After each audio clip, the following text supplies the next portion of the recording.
Good afternoon, everyone. This session will be held in English. On behalf of the Association of Researchers on Spiritism, I would like to thank you all for attending the 16th National meeting. On this occasion, the event takes place entirely online. Initially, we would have the participation of Dr. Julie Baixo, but she's recovering from a health issue that makes it impossible for her to be with us today, and she apologizes for the absence. Taking over the presentation, we are pleased to have Mark Boccuzzi, who, in addition to being Dr. Baixo's husband, is also co-founder of the Windbridge Research Center. But to properly introduce our guest speaker, at this point, I give the floor to Dr. Tristan Torriani. Welcome. I would like to welcome our guest, Mark Boccuzzi, and thank you for accepting our invitation. Mark Boccuzzi is a Psi researcher based in Arizona. He's executive director of the Windbridge Research Center, a nonprofit organization dedicated to research around survival of consciousness after death that he founded in 2008 together with his wife and research partner, Julie Baixo, PhD. He will share with us today his cutting-edge research on mediums and mediumship. The floor is yours, Mark. Thank you. Thank you, and thank you for having me. I'm going to share my screen. I have a PowerPoint, so I'll go ahead and get that set up here. Just one second.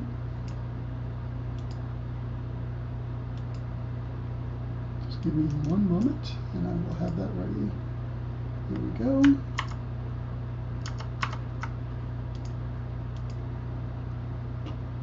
Okay, you should be seeing my screen. I hope that's true. Okay, so hello everyone. I'm Mark Boccuzzi. I'm co-founder and executive director of the Windbridge Research Center.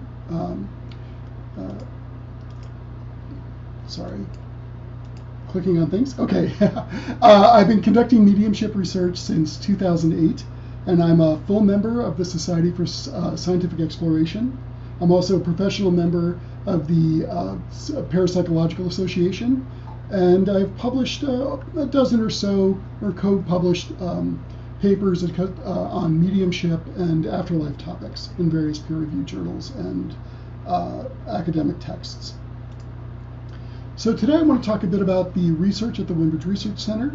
We'll cover a number of areas, including the population that we deal with, our research approach, some results of our research, and I'll talk about some challenges and next steps. So the first thing I want to do is talk about the population that we work with. Now, mediumship and mediumship phenomena and mediumship research takes place around the world. And at the Windbridge Research Center, we focus on a very, very narrow piece of that, which is modern US-based secular mental mediums. And the research I'm going to talk about today is all based around that population. So a mediumship reading appears to involve the sitter, the medium, and the discarnate, and each can impact the success of a reading. So as with any form of human communication, it's important that all three of these people are able to work together in order to produce a successful reading. Now, at the Windbridge Research Center, it's very important to us that we pre-screen all of our participants before they participate in research programs. So, for example, all the mediums we work with have passed an 8-step pre-screening process that can take months to complete. And after they've completed the process and they've been accepted into the program, they're known as Windbridge Certified Research Mediums. And each medium is required to donate time back to the lab to help us with further research. We also pre-screen our sitters, the people that receive readings, because we need them to be able to accurately understand our scoring system. And we also think about the discarnate, the deceased individual that the medium is communicating with and that the sitter wants to connect with. We want to make sure that there's some sort of emotional connection between the sitter and the discarnate, because we want to try to incentivize the discarnate to take part in our research. So that covers our general population. So, and the big takeaway there is that it's very important for us to pre-screen all of our research. So I want to talk about our research approach. And we have a sort of a basic philosophy here, which is we want to study the phenomena as it is, not how we want it to be. Oftentimes when we talk to people about mediums and mediumship, they say, oh, well, if a medium can really talk to a deceased person, then they should be able to do it under these conditions and provide this kind of information. And often that's not the case. So we want to make sure that we're always focusing on how the phenomena actually presents itself through the scientific process of observation. So our primary approach also includes what we call optimizing for success. So we want to make sure that we're pre-screening all of our participants and we're ensuring some sort of a discarnate motivation. We want to ensure that the experiment matches the lived experiences of the mediums. And we want to protect our participants. And then we do that by respecting the mediums and their process. And also the sitters. Many of the sitters we work with are often suffering from traumatic grief.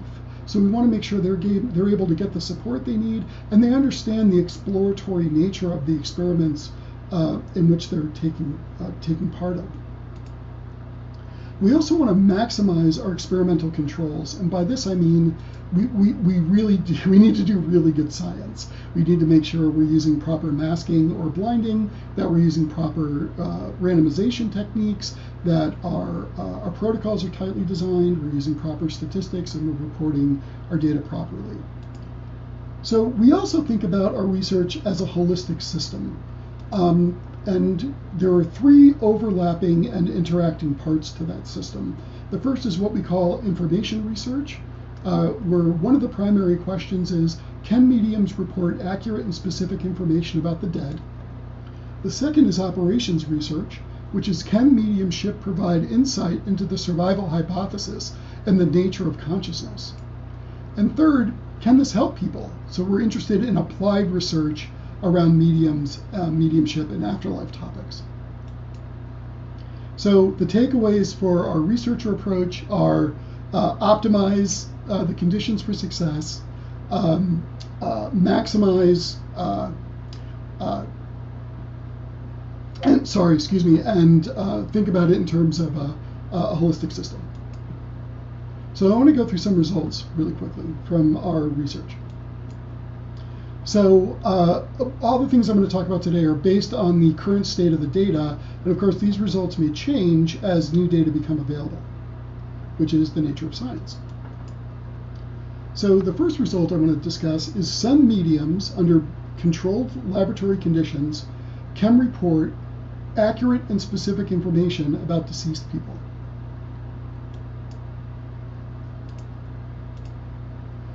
And we published about this in 2015 in a paper called Anomalous Information Reception by Research Mediums Under Blinded Conditions.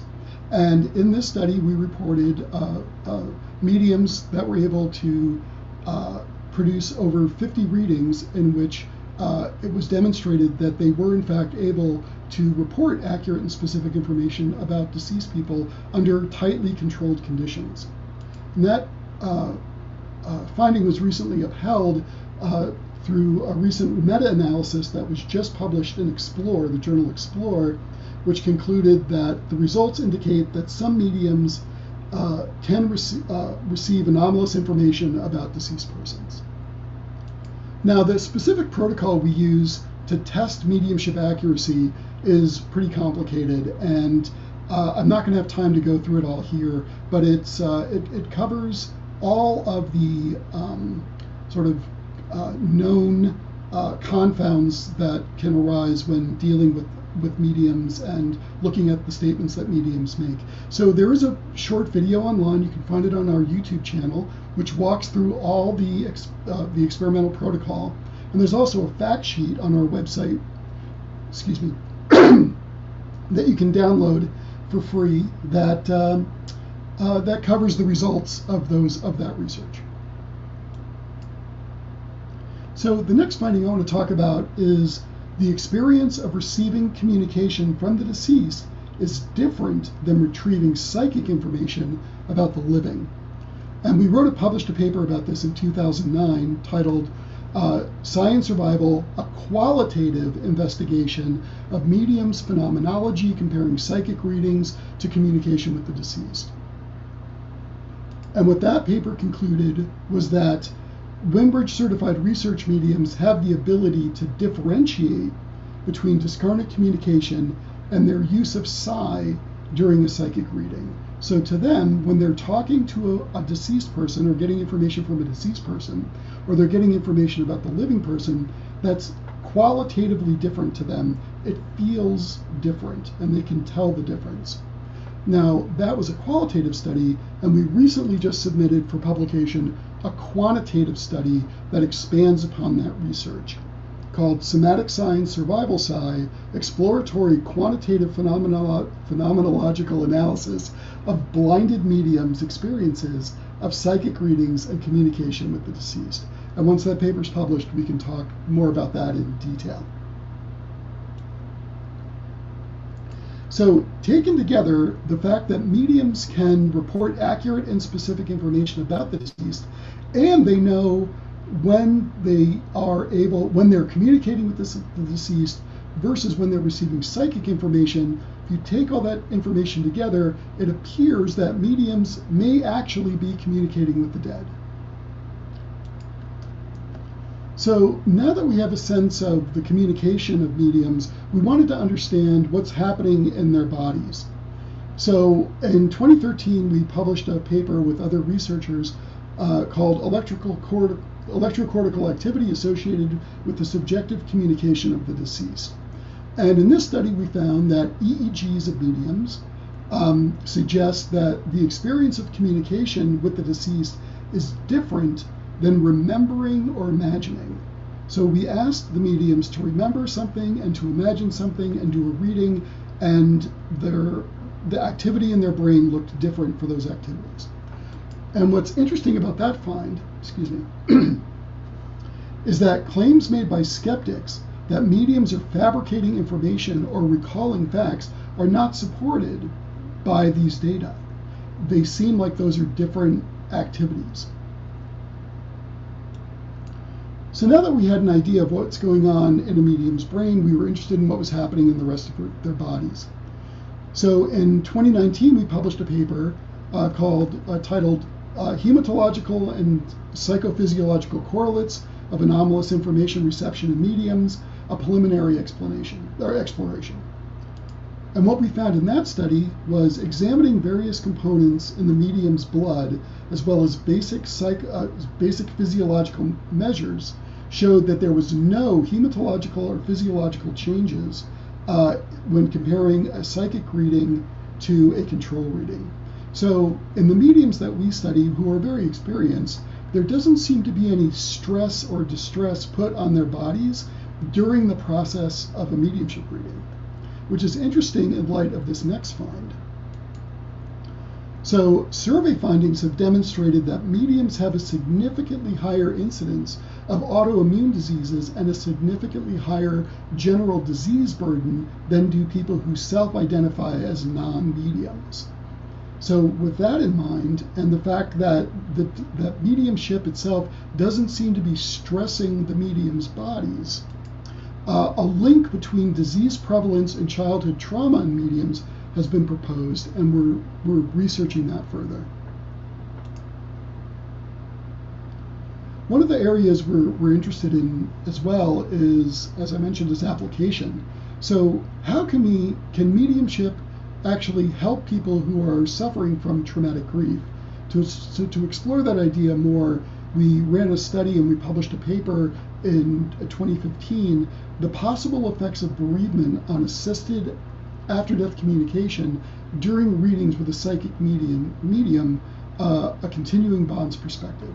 And the preliminary research from that study demonstrated that receiving a mediumship reading may be a positive healing effect on those who are suffering from grief after the death of a loved one. So what we really wanted to focus on in this study was this relationship to a grief model known as continuing bonds. and it's a model in which grief resolution includes an ongoing relationship between the living and the dead. And this seems to fit well with the phenomena of mediumship and what mediumship can offer. And finally, using a fully blinded protocol similar to that employed to test mediums' accuracy during readings for deceased people, exploratory research has demonstrated that some mediums can report accurate and specific information about deceased companion animals. And Dr. Beischel presented on this in 2012 at the Society for Scientific Exploration meeting. And what's interesting here is that this is actually a pretty tricky area of research, because the level of grief and trauma experienced by people when they lose a companion animal is sometimes even greater than what they would experience when they were to lose a human companion. And so this makes working with this population a bit tricky, and we need to be very careful with them to ensure they're getting the proper support they need. So while this is something that affects a lot of people, we're very interested in pursuing it, but we have to pursue it in a very cautious and ethical manner. So if you want to get more information about these and other findings, I point you to our website, windbridge.org. You can see the studies that I talked about and get direct access to all the references. So what are the challenges of mediumship research here in the US, and what are some of our next steps? And I'll try to go through this quickly. So one of the biggest challenges from my perspective, and all of this is from my perspective as someone who runs a research center, is that medium research is actually really hard to do. It requires careful planning, it requires recruitment of participants, human subjects ethics reviews, staffing, and other resources. And unfortunately, all of that takes time and it takes funding. And mediumship research is, excuse me just a second, there's a serious lack of funding available for mediumship research in the United States. There's, the organizations that normally fund research in the U.S. are not interested at all in funding anything that looks like evidential mediumship research. So unfortunately, this difficulty of running these studies, along with the lack of research, has created kind of a difficult situation here in the U.S., or in general, in my opinion, which is we're seeing a rise in poorly designed and executed research. And that research is influenced by a number of different factors. So, for example, we're seeing people that are interested in the field or interested in mediumship research starting to conduct mediumship research, but they're not really trained and they don't really understand the literature or the nuance or the populations that they're studying. So we're seeing a lot of strange assumptions made about how the research should be conducted. The other piece is that researchers will take existing protocols, like the ones we use, for example, and then tweak them or change them and then refer to them as a replication, where it's really not if you change the protocol.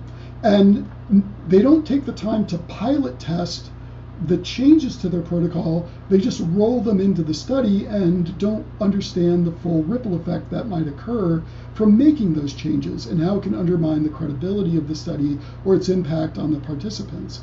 And the other thing we're seeing is that there seems not to be the effort that's required to pre-screen participants to ensure they're actually working with populations that can perform the tasks that they're asking people to do.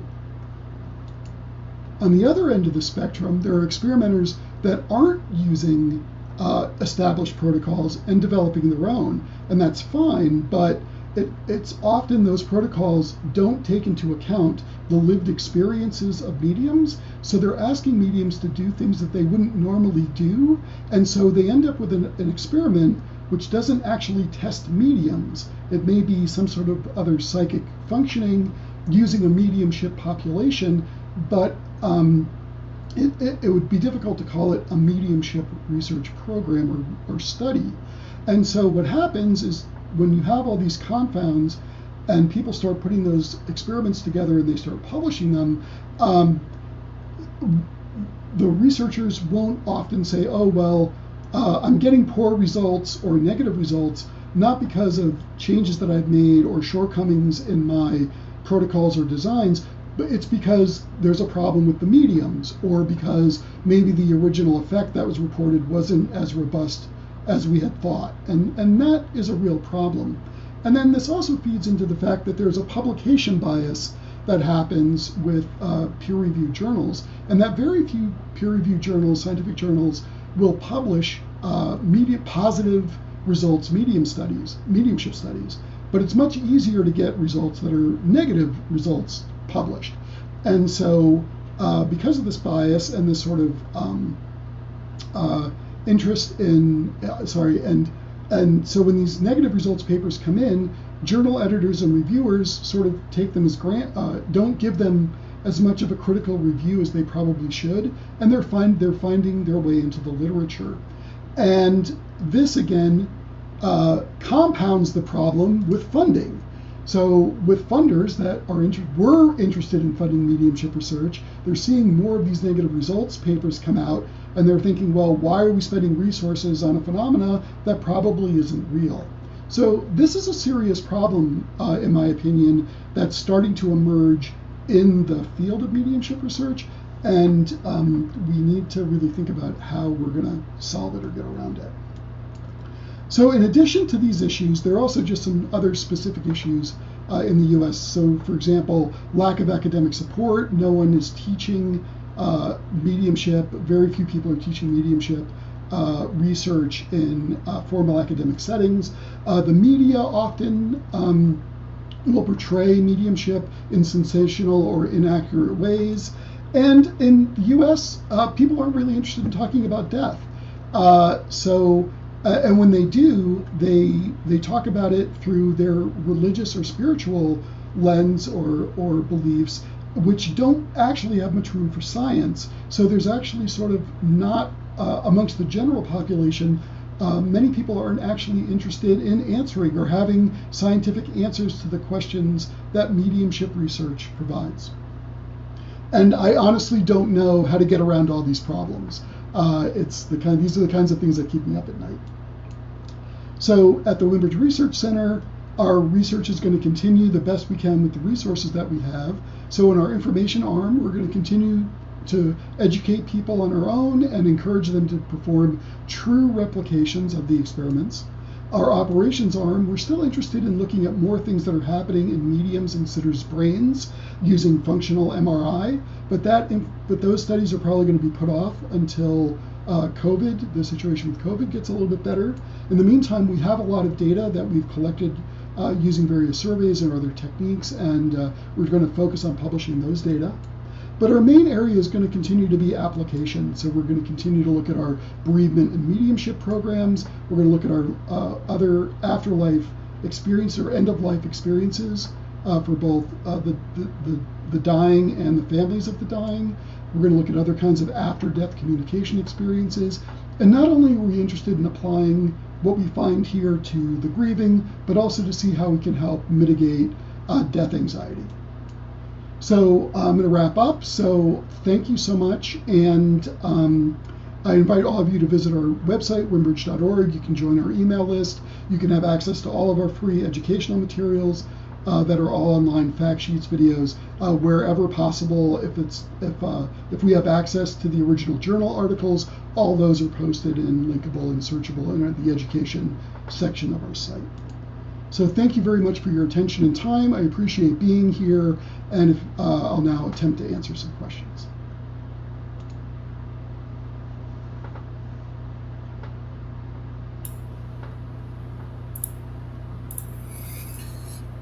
Thank you very much, Mark, for the interesting presentation. I'm sure everyone enjoyed learning about your important work that you and Dr. Baixo do at the Windbridge Research Center. According to our schedule, now we have 15 minutes for questions and answers. And I invite for this interaction Dr. Tristan Toriani. And Dr. Tristan is my colleague at Unicamp, State University of Campinas, Dr. Humberto Coelho and Dr. Mariana Costa, both members at the Research Center in Spirituality and Health of the Federal University of Juiz de Fora, e Rafael Carneiro, PhD candidate in computer science at the Federal University of Espírito Santo. Let me try here. Okay. Humberto, please. Well, I would like to highlight one of the questions from the chat. Mark, have you had any support or partnership from within the Spiritist or spiritualist communities? So we know that sometimes subjects or themes that are considered or perceived as religious, they may be supported by a church or by the John Templeton Foundation or something like that. Do you have any support of spiritualist or spiritist groups? No, we don't, and we haven't really reached out to them, only because we started down this road of working with secular mediums, and that's the most common medium that's found in the U.S. today. So if someone were to go to Yelp or Google and want to get a mediumship reading, chances are that's who they would encounter. So when we started our research program, we primarily focused on that population, and that's where our research mediums have come from. There's nothing to say we couldn't branch out in the future, especially if there's financial support available through those organizations. But at this point, no, we haven't branched out, and we've stayed pretty much in our lane in terms of the mediums that we work with. Did that answer the question?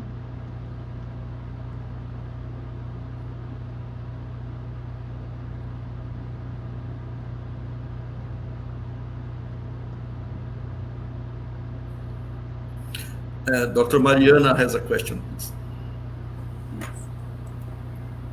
First, I'd like to thank you, Mark, for your presentation. It was, I really appreciate this opportunity. Well, one of the most prolific Brazilian mediums, Chico Xavier, used to say that during communications, the phone rings from there to here. So, how to deal with the availability of the discarnate in the moment of the reading in your research? And as a psychiatrist, I would like to hear of you how the findings reported by mediumship research could impact in the understanding of mental disease. If it's possible to you to say what you think. So the first part of the question about how the discarnate finds the medium and how the medium finds the discarnate, we get asked that a lot, and we don't really know, and the mediums don't know. The right discarnate seems to show up at the right time. Now, one of the things we do in our research is we do ask the sitters to mentally reach out to their discarnate that they want to talk to and invite them to take part in the reading. Now, when I say that, I want to be really clear here that the sitter doesn't know when the actual reading is going to take place, and we use proxy sitters, so the sitter isn't actually involved directly in the reading itself. The sitter will only receive a transcript of the final reading, and actually they receive 2 transcripts, but now I'm going into a lot of detail here that we don't need to go into. So it seems that process helps. That if the sitter reaches out to the discarnate and asks for their participation, the medium is able to connect with that specific discarnate.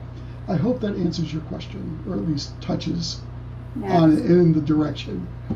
As far as mental health issues go, we do look at the psychology of mediums, and from a mental health perspective, we're probably more, there's 2 pieces. We're interested in there's a tendency, at least in the US, to want to pathologize these experiences. And so we're doing our best to collect as much data about just how normal mediums are, like how well adjusted they are, how they respond on a wide range of psychological measures, like Big 5 personality inventories or other standardized tests. So we do have that program going on. I didn't have time to talk about it today. So one, we're trying to make sure that mediums that have these experiences aren't pathologized, And we're also, on the sitter side, we're trying to educate mostly therapists and social workers about the prevalence of these types of spontaneous after-death communication experiences and mediumship experiences that people have, so that they can bring those experiences into the therapeutic setting. So when we talked about mediumship being a potential therapeutic intervention for traumatic grief, what we really want to see is a joining of a mental health professional with the sitter who's had a reading and help them integrate that process. Okay. Does that, I hope that helps. Yes. That is just a question. Thank you so much, Mark.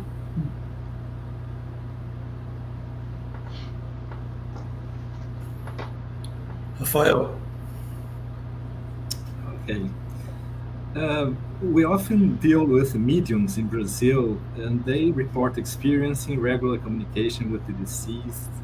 And we also frequently hear from them descriptions about the spirit's world, how it looks like, what the spirits do in their common lives, what are their goals, their feelings, and what are tangible to them.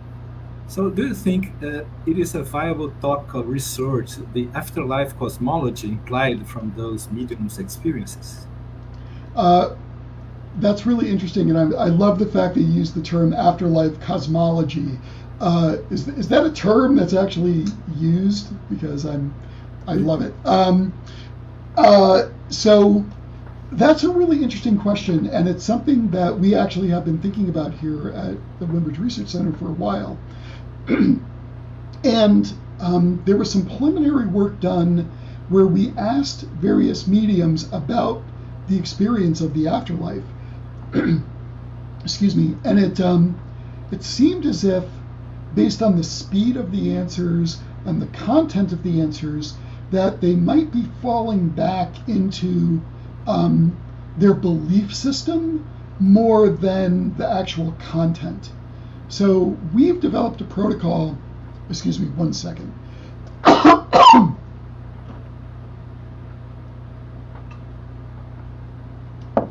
Thank you. Pardon me. We've developed a protocol for a program we call VISTA, and we actually use what are known as remote viewers, and I don't know if that's a term that people are familiar with, but it's a process by which a trained psychic can be given information in a controlled and blinded or masked way and receive information or report about information about distant locations, either through time or space. And this was the basis of the US military's psychic spying program back in the 60s through the 80s. And so we've employed remote viewers using a blinded protocol and given them targets in the afterlife. What is the afterlife like specifically? And can they connect with people in the afterlife? And we have preliminary data around this, and it's really interesting. Again, these remote viewers can be given any target, and we have them do actual life targets, and we have them do afterlife targets, and they don't know which is which. And the here life targets tend to be very accurate. The descriptions are very accurate. And then we give them the afterlife targets. They use words like ethereal and expansive and holy and engaging to describe the experience of the areas that they're viewing. And they often will say that they can see people, but it's through some sort of veil or mist that they don't normally experience when they view people in the here life. So I think it's a really interesting question, and we're trying to get at that through ways that might mitigate what's called analytical overlay from these other sources. So I hope that answers your question. Thanks. Okay, Tristan, any questions?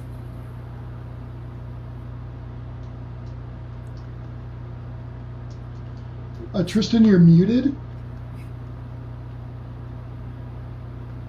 I'm sorry. Thank you, Mark, for your great presentation. I was saying that I was trying to catch up with your research, and it's so detailed that I really, I would like to just ask you a question that I hope it's not too philosophical. It's that when you're in the grip of this 18th century materialism that seems to, for whatever reason, we still seem to suffer from this view that if it's not something empirical or material and then it's tangible, then it can't be studied seriously. And on the other, let's say, extreme of this continuum, you have a loss of control of idealism and wishful thinking, and so it's a real struggle to try to find some middle position between them. But my question is, how do you deal with the conceptual aspect? Because if you don't, it's like a dilemma or a conundrum. It's because if you don't have a concept of a spirit to look for, you're never going to find a spirit or any kind of communication or it's incarnate. You need the concepts to look for the things, so that then you can, at the second moment, do empirical research geared towards capturing the phenomena for which you have a conceptual framework, a pre-existing conceptual framework that then you apply. Now, reductionist materialism a priori beforehand deprives you of even the possibility of finding these phenomena and addressing these phenomena. So somehow one needs to enrich one's theory, one has to develop concepts in a language which then we can use to investigate, approach phenomena. And so then that's where I think there's an aspect which in empirical research is somewhat underrated or not also appreciated, is that we need to develop concepts for empirical research. And my question is about communication. How can we develop concepts to grasp communication as a phenomenon better? Should we simply go and work with these empirically with these phenomena and ask mediums, or how do you think we should approach this idea? Develop a concept on our own and then test it in the real world, or simply gather data and see what happens and reinterpret the data? What do you see? I don't know if I managed to be clear, but yeah, that's a big question, and it's one we grapple with a lot. So I don't have a PhD, so I am not a trained philosopher. I am, however, an engineer. So my background's in computer science, and I build things. And so from that perspective, I am one to follow the data and then figure out a model later, which is a very unpopular position for me to have with most scientists or researchers. But I think at the end of the day, at least at the Windbridge Research Center, we're just really interested in how we can help people. So we follow the data, we make the observations, we collect the data based on those observations, and we do our best to collect those data and report them in the most accurate way that we can. And eventually someone smarter than us will develop these theories and models that will hopefully incorporate or encompass the work that we're doing. But at this point, we've sort of stepped away from that with a focus on applied research, and I don't want to say that it's not important, but we often will joke like, oh, that's kind of above our pay grade, because we know that if we can get a medium and a grieving person together under the right conditions, that person will stop suffering. And that to me is a far more important thing to be spending my time on than arguing with materialists over the development of a theory.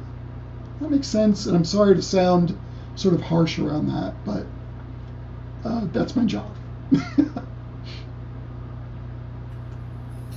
Thank you, Mark and Rafael.